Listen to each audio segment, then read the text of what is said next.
All right, guys, we're going to start our 11 a.m. panel, the expansion of esports education and recruitment for professional placement, which is really important because these students need to know they have a place to go after they graduate. So first and foremost, let me introduce Patrick Neff with Galveston Independent School District and TechSef. Patrick, join us on stage. And then next we have Danielle Johnson with the Texas Scholastic Esports Federation. Danielle, join us. And then next we have Joshua Bound, who is a Apple Distinguished Educator, a TED Talk speaker, and the founder of Video Game Clubs of America.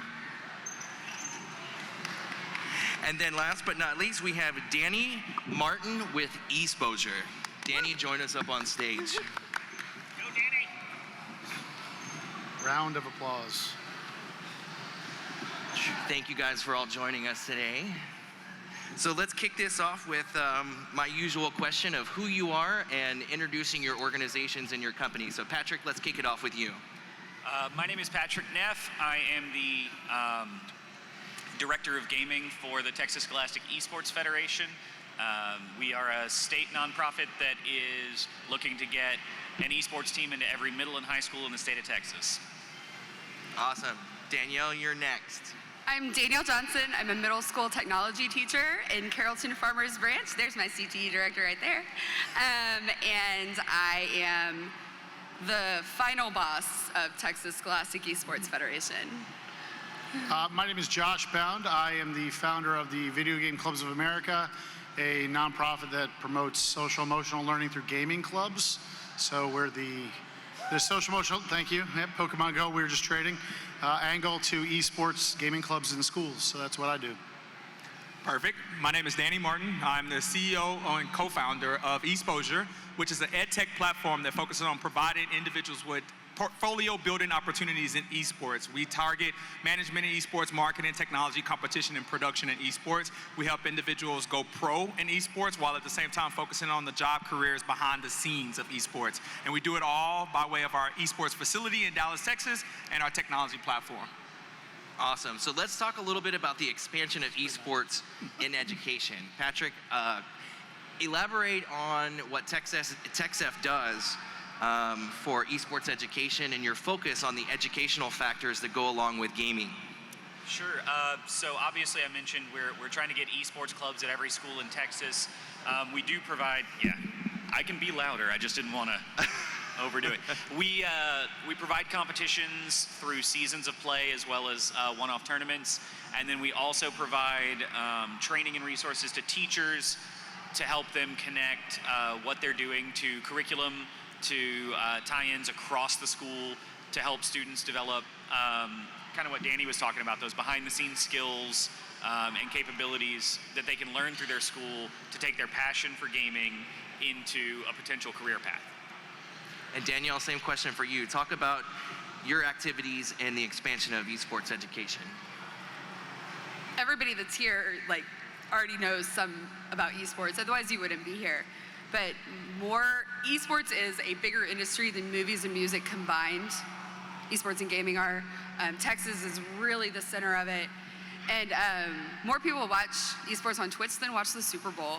So this is a job industry, and as teachers, at the very fundamental of what we do is we are creating the next generation of employees. And in order to fill this expanding job market with educated and competent and empathetic employees, we have to teach them these things and have these programs in schools. So kids are being able to get jobs the day they graduate high school. We actually have a senior in our district that works for a professional esports organization already. So these are college and career pathways that they can work while they're in high school, after high school. They can go to college on scholarship. We had a college fair last spring. It was virtual, right? Like everything. But there were 10 colleges in Texas and Oklahoma that have esports scholarships, and that was just a fraction because we couldn't go as big as we possibly could the first year. So we're expanding.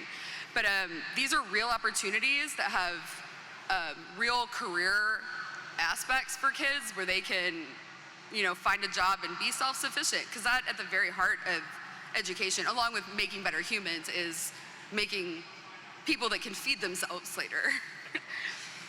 And Josh, let's skip to you and talk about how the Video Game Clubs of America is focused on esports education.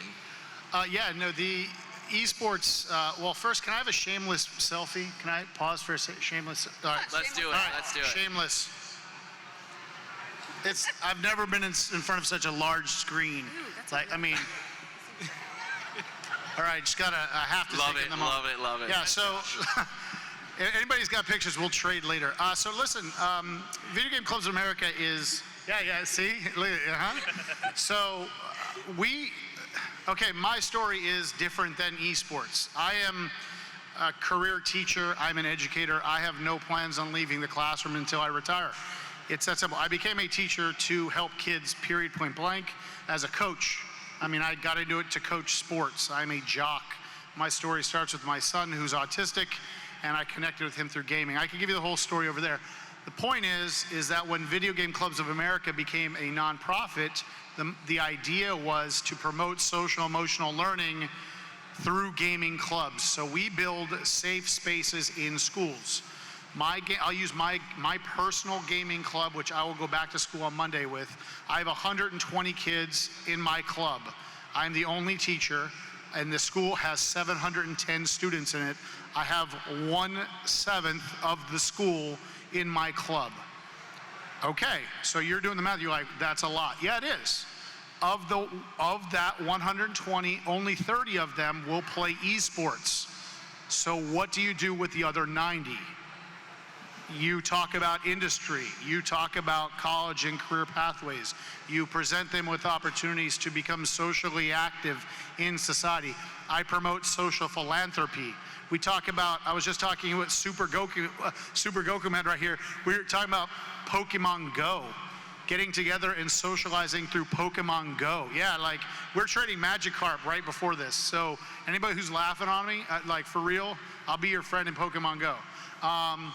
And that's what it's about for me. It's about hanging out with kids and being with kids on their level. Esports comes out of our clubs as a result, not as an intention, which is different than everybody else because the intention is esport. I love esports because competing is in my DNA. I love to prove that I'm better than you. But the reality is life isn't about being better than you, it's existing with you. And when I exist with you, that's social emotional learning. I need to know how to exist with you. Does that make sense? So that's what VGC USA is about. And we start gaming clubs. We're all open source. We're a nonprofit that's going big. We have clubs in Brazil, in Canada, in England. We're VGC USA, but we're worldwide. And it's all because of an idea, which makes a lot of sense to teachers. Librarians are my friends. I want that on the record. Librarians are my friends. They're the best social club. They're the best for running social clubs. Okay? So put that in your book. If you want to talk to me, I'm over there. And Danny, I want you to elaborate a little bit about the expansion of esports educations and your focus over at Esposure. Yes, for sure. So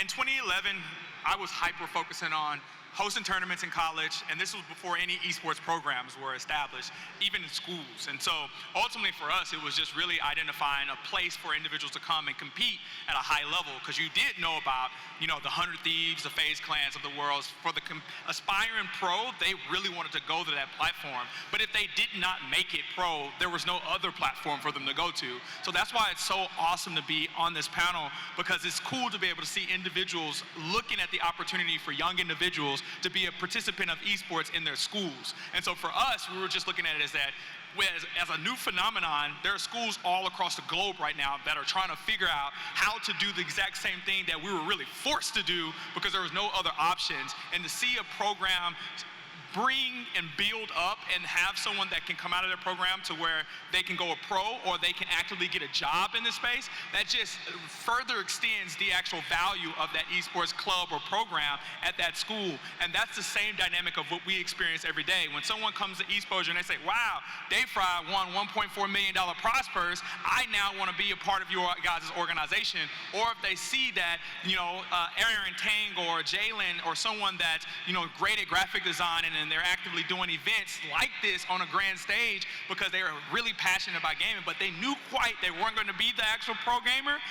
That is what it's all about. And so for us, we look at that as a great opportunity to shine light on esports programs all across the country to say, here's where you can start and here's where it can end up. And for us, that's when we knew that we can create a platform that just makes it easier.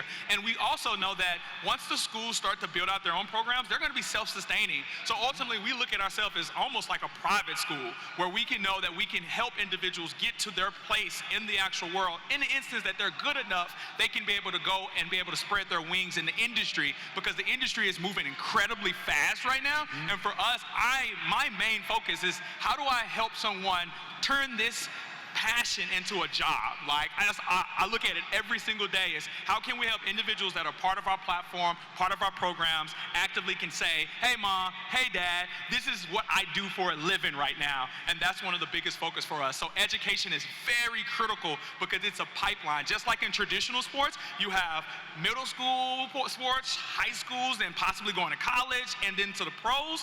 But before that, it was just, are you gonna go pro?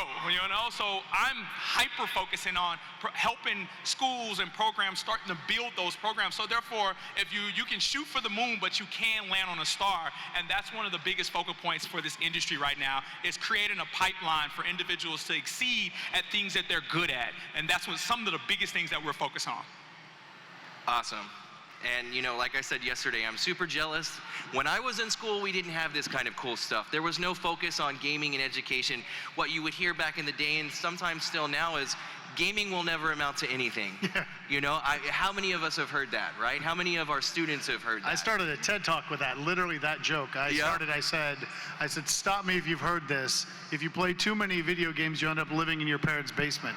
That's the first line of my TED Talk that I did on this subject. And they're like, absolutely. So I 100% right. And there's a lot of games out there that have educational factors, but you're having so much fun, you don't actually realize you're absorbing that educational information. And that's the kind of stuff that's great to have a focus on. So let's switch gears, and I know we've kind of touched base on this topic a little bit, but let's talk about recruitment for professional placement and what your organizations are doing to help students get in front of game designers and developers and making that next step. After they graduate, they always need to know somewhere to go. That's one of the reasons we put NASA next to GISD robotics, is so some of these students can ask NASA questions, get inspired by the rover, and be our next astronauts, our next engineers. So let's talk about recruitment and professional placement. We'll start with you, Patrick. I could talk about this for the rest of the panel, but I'm not gonna. But one of the biggest things TechSef is really pushing is the curriculum tie-ins to, everybody's said this, but the behind-the-scenes stuff, right? The odds of you going pro in League of Legends or Rocket League or whatever are about the same as the odds of you going pro in any professional sport. Most kids aren't going to get there. Some will, but a lot won't. But around that, there are, for any given pro player, there's 40 or 50 jobs that are going to pop up in everything from production to event planning, talent management.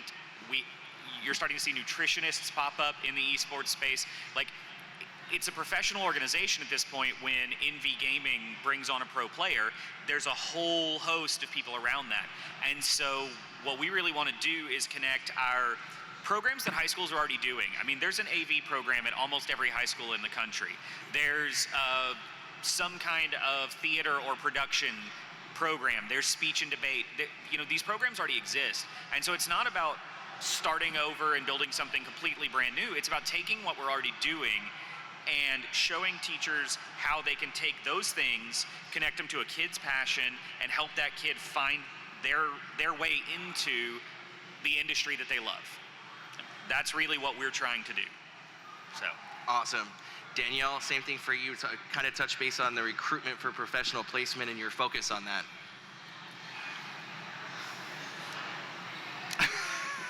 Wow, I've never It's seen called that. wait time. All the educators in the room know the wait time. We're buffering over here. Yeah, so like Patrick said, most kids are not going to go pro in esports. And even if they do, just like professional athletes, most professional athletes are bankrupt within 7 years of retirement. And so, Ouch. like, you have to have another career, kind of like your second one. Even if you decide, like, even if you are good enough to go pro, like, you're gonna, even as pro football players, they're gonna retire and end up on ESPN. They have a backup plan. And the kids need that too. And there's more scholarships for non-gamers in esports programs than there are scholarships for the actual players. So University of Oklahoma this year had 49 new scholarships for their esports program. Most of them were not player scholarships. They have social media scholarships, tournament organizing scholarships, community organizing scholarships, shoutcasting, production. Those are all scholarship positions. The director at Texas Wesleyan has joked, but it's a serious joke, that they want a Dungeon Master scholarship position because it is that important to the culture of their program. And so there's so much around esports that is not gaming. And if any of y'all have ever heard me talk about this before, like, I am terrible at video games. Like, terrible. Like, I had to ask somebody how long Rocket League matches were, and I was like running an organization. So there is so much around gaming and esports that are not the players. And one of the things that we've really seen is my stepdaughter's a theater major, okay? I'm sure you know how well that conversation went the first time. I'm gonna major in theater. And we're like, okay, how are you actually gonna support yourself? But I got smarter about it because what she does in stage management is what I wish I could do in my classroom, the way she organizes people and runs things. And we've actually used my stepdaughter to be a virtual stage manager for some of our stuff because that's a position that exists and is growing now. There are so many transferable skills that we don't necessarily see because as parents and as teachers, we see the player in front of the screen. When we hosted our college fair in partnership with Esposure in the spring, the theme of our college fair was more than games because it was mostly, almost entirely, the non-gaming aspects of these college programs. We had an entirely separate event for player recruitment and a player showcase. But one of our goals with that college fair was to show parents the skills that they recognize and know already. Because you recognize and know communication and planning and doing the show flow, like the run of show and the production and like they're producing, like people talking in your ear while you're trying to talk, like that's a skill that I don't have. But we really wanted to show parents, hey, you know these skills. These are actual skills that your kids are using. You just might not see it because when we see a gamer, we see the headphones, the controller, and the screen. We don't see all of the planning and the production and the written communication when they're streaming and messaging back in Twitch and all of this stuff. But the skills in esports, just like my stepdaughter's skills in theater, are transferable to any industry. Like event planning and show running and stage managing, those are things like every major corporation has as part of their company. And they're all things that esports organizations and traditional sports organizations have. But we really wanted to show parents that it's more than games when it comes to esports and gaming, that there's so much behind it. I mean, Texas is where everything, Doom was from Texas. But like all of these organizations are in Texas. And one of the things that it blows people's mind, and it blew my mind when I actually discovered it firsthand, is there is such a lack, such a scarcity of people with the competencies to run tournaments and to do the live production that organizations hire high schoolers and train them. Professional esports organizations hire high schoolers and train them, because they are more competent than adults are at this, because they are so native to this space. And when you already are in this space and understand the culture, training you in a couple of pieces of technology is no problem. But like I said, we have a senior in my district that works for Evil Geniuses. Like, one of my kids is shoutcasted a ton of different things. So the more than games is really the focus, because even if you go pro, how long's a pro esports career? It's not that long. It's a couple of years, because the focus and the stamina that you need to play League of Legends for hours on end is something that will burn you out. And like, repetitive motion injuries are real.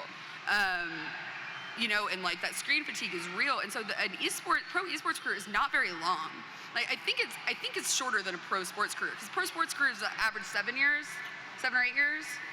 Just depending on the sport. But I think it's shorter, and there's not as much money there either.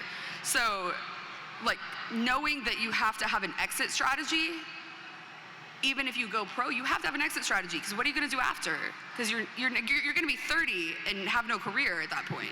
So the skills in esports are transferable. So even the gamers have to learn the production, the communication, the organization of all of these things if they're going to continue in the industry. That was really long, and I apologize. And Josh, same thing for you. I think you hit on lots of the educational, like the educationese, right? Like, educators know what I mean by this. The educationese, the language we speak. I'll use this one as an example to prove her point. So NASA over here, right? I threatened to put a VGC USA sticker on that Mars rover, and they looked at me like I was crazy yesterday. Just so you know, like, as a joke. It's on the underside. Yeah, no, hey, shh. And here's the thing. Those guys aren't astronauts. They're event planners. They're promotions. That's part of NASA, though. They work for NASA, That's part of the industry of NASA. This is Hugo. He is in the Army sports. Juice, Hugo. He runs the Army esports team. He is technically in the Army, but his job is esports. And I literally asked him yesterday, I said, when are you going to quit the Army? I said, quit the Army. Did you hear that? Like, you have a choice. When are you going to quit the Army and get a job for $150,000 running a pro team? Because he has all the skills to run a professional Houston Outlaws team that you're rocking the jersey. Yeah, like, this is what we're talking about. Less than 1% of kids get an NCAA, and this, I'm looking the jock in me now, the stuff I know. 1% of students get athletic scholarships to college. This is a fact. 1% get a full ride. 1%, 1 out of 100. And unless you're Micah Parsons from Harrisburg, you're the one. Unless you're a female lacrosse player or a golfer, those are the ones that get full rides to college. Everybody else gets partial. Everybody else gets academic money, okay? So there's like a real conversation teachers and educators have to have about this. Oh, I'm gonna go pro. Okay, let's have a conversation about life. And this is me backing up what these guys are saying. I'm talking about promoting confidence. Everything I talk about is from the CASEL standards, which is social emotional learning. Having confidence in yourself, understanding emotions, how to handle stress, understanding social awareness, like learning to read the room, eye contact, how to shake hands. These are things esports does not promote. It does not promote. Esports does promote collaboration in mic talking and communication. I give you that. But it does not promote being a positive, solid partner unless you have a coach that promotes that. Let's be honest here, esports, we don't have enough coaches that know the game well enough to coach the game well enough yet.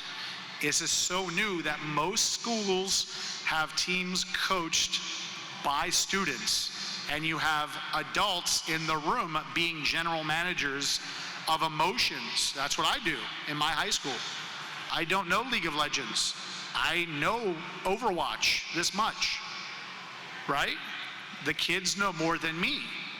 So I don't really know how to coach it. I can point things out, but what I'm really pro status at is understanding how to bring down a kid who's about to jump off a ledge, because I'm a teacher. You know, we need more of that. And that's what VGC USA is about, and our connection to esports is you have to realize you're a mentor, right? You are a mentor to kids. You don't have to know anything about the game. You're an adult. You want to hang out with kids, start an esports program, and accept the fact that you don't know everything. But what you're going to do is you're going to give them the opportunity to fail. And when they fail, you'll be the shoulder they can cry on and learn from. I would rather, this is me talking as a teacher, I would rather a kid fail in 9th grade because his Paladins team quit on him. I use Paladins, whatever, Overwatch, pick a game. I would rather him fail or her fail dramatically so they could learn with me talking to them in 9th grade than have them become 23 years old and learn that they can't act that way at a bar. Do you get my point? It's the same story, different scenario. So in high school is the last, in middle school, this is a gold mine of an opportunity to teach real life skills. And it's hidden in competitive gaming. All right? So if you're sitting here going, well, I don't really know. Look, you don't have to know. But you know what being a jerk looks like, right? You know what acting a fool looks like, right? I can't tell you how many times my son acts a fool, and I'll walk over and I'll be like, boy, did you just say what I think you said? And he'll be like, I'm so sorry, Dad. I go, we're going to have a conversation. You know what I mean? Like, I'm a parent. You're a parent. Be a role model, be a mentor. That's VGC USA, right? Confidence in kids. Lots of these kids don't have confidence. Lots of these gamers have never played, you'll probably talk about this, lots of these gamers have never played competitive anything on like a real team where they have to actually care about the other kid. Like, I've never actually been on your team. I've just been online quick playing with random people. I can tell that dude, oh yeah, you think you're good? Blah, blah, blah, blah, blah, F that, F this, F that, da, da, da, da. Oh yeah, your mom. I'm looking at everybody in here because you're laughing because you know that happens, right? Keyboard warrior syndrome, right? But if I'm on a team, I just can't sell him out. We share lunch together. Do you get my point? This is real relationship building. And he's gonna be angry at me if I'm playing support and he's playing ADC in the bottom lane and I'm not there for him. It's okay if you don't know what that meant. ADC, it's bottom lane League of Legends speak. I can go with, I mean, you know, and that's what I'm talking about. That's why I push, VGC USA pushes games like Pokemon Go and Uno and traditional card games like Rummy, like Blackjack. How to do this through a deck of cards. Nintendo Wii is your best friend. Just Dance. Just Dance and Wii Bowling can teach kids more about life than anything else. Wii Bowling. Go back to school, turn Wii Bowling on, and host a tournament, a Wii Bowling tournament. And all you gotta do is make them shake hands at the beginning, good luck, and then just let them play. And all of a sudden, the stereotypes, he looks way more athletic than I do, right? I mean, look at him. He's young. He smells good up here. I'm just gonna say that. You can't smell him, he smells good. He looks way better than I do. So like, if we're stereotyping, he could probably outrun me. But I can Wii Bowl like a madman. And guess what? Stereotypes be damned, they're out the window. So we have a neutral playing zone. That's what games are, video games are. It's neutral. Well, Danny, if you want to touch, we only have 2 minutes left. Danny, if you want to touch real quickly on the recruitment for professional placement, what you guys are doing on Esposure. I can close it all up. When you think about the industry, professional placement, when you think about the industry, they think at esports. I'm a competitive player. I was a competitor at college as well, so I just love competing from a traditional to all the way to the esports perspective. gaming is roughly a $250 to $300 million industry, right? You ultimately look at actual esports as 1% of that. Ultimately, in order to grow esports into the same realm of gaming, product, service. That means someone has to offer a service, someone has to offer a product, right? That's business 101. When I will go to esports events like this, actively I will go and say, how can I help make this event better? We have videographers, photographers, production technicians, individuals that are doing tournament coordination. Ultimately, if I wanted to host a tournament, I would actively have to go and ask questions to individuals that are in here. So much to the point to where I'm saying, okay, I'm good, I got some insight. I want to go host my own tournament now, right? And when I go host a tournament organizer, right, I have to bring in individuals that can help me with marketing. I have the individuals that can help me with the equipment. I have to bring in individuals to run this event successfully.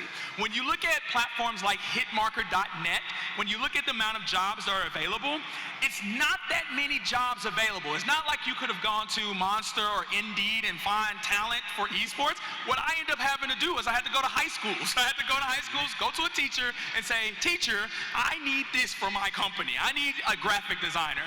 I would basically say, here's what I need, and then ultimately have everybody raise their hand and then take basically portfolios from there, and then give those individuals jobs from that perspective. So therefore, I can provide a service or a product, right? And that's how the esports industry grows. So when I talk to individuals about portfolio building, it's being able to go to these events and offering your service or being able to just learn from other individuals that are in this actual environment just as much. And that's how you grow the industry. And before you know it, just like I'm up here right now, I can say I run a company. I have 22 actual employees, and 75% of them are under the age of 25, right? That's massive for industry. And ultimately, there's hundreds of esports organizations that are in the same boat all across the globe. So when you think about the gaming component, you see someone that's gaming, but most importantly, understand that granted, they are not going to be there that long. And I know I have so much longer to talk,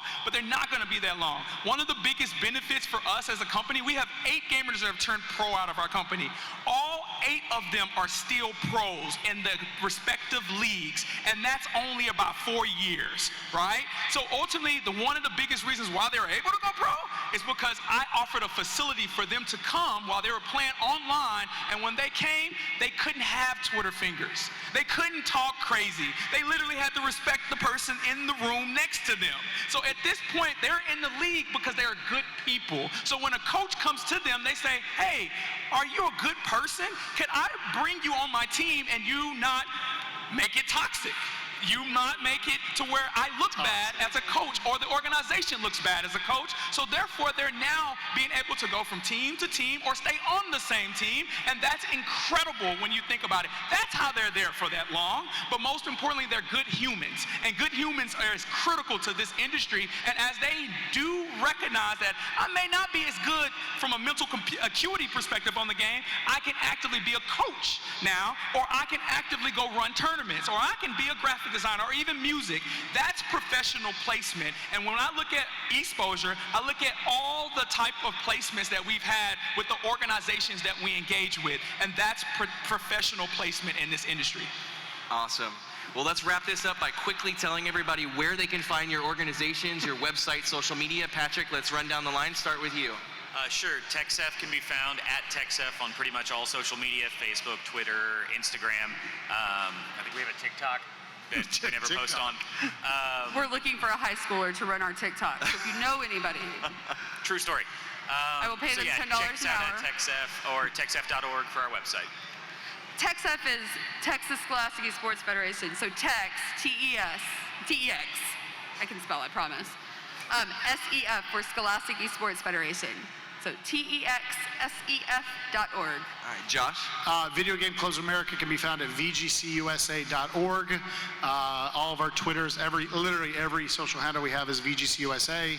Hashtag stickers are over there if you want them. That's where it is. So VGCUSA, come see me. It's a little booth over there. Thank you. And get his custom Uno cards while you're there. I do have Uno cards here for if you're a teacher and you want an Uno card to modify your game right now. You can have them, walk away with them. And Danny? Perfect. Esposure.gg. Once you log on, you'll see one of the coolest programs that we offer the esports industry right now, and that's an immersive experience. We have a 4-week program, and we essentially allow the students to mimic running their own esports organizations. It's like esports DECA, and that's the coolest thing that this industry needs right now. So definitely go to esposure.gg, and you can be able to learn all about it. All right, guys, let's take a selfie together. You guys lean back and forth, and let's do this real quick. And here we go. All right, now let's give our panelists a big round of applause. I gotta get the screen, man. Thank you guys so much for joining us. Now let's all get back to playing some video games. I got one of the screens. See, I got this. Yeah, sorry.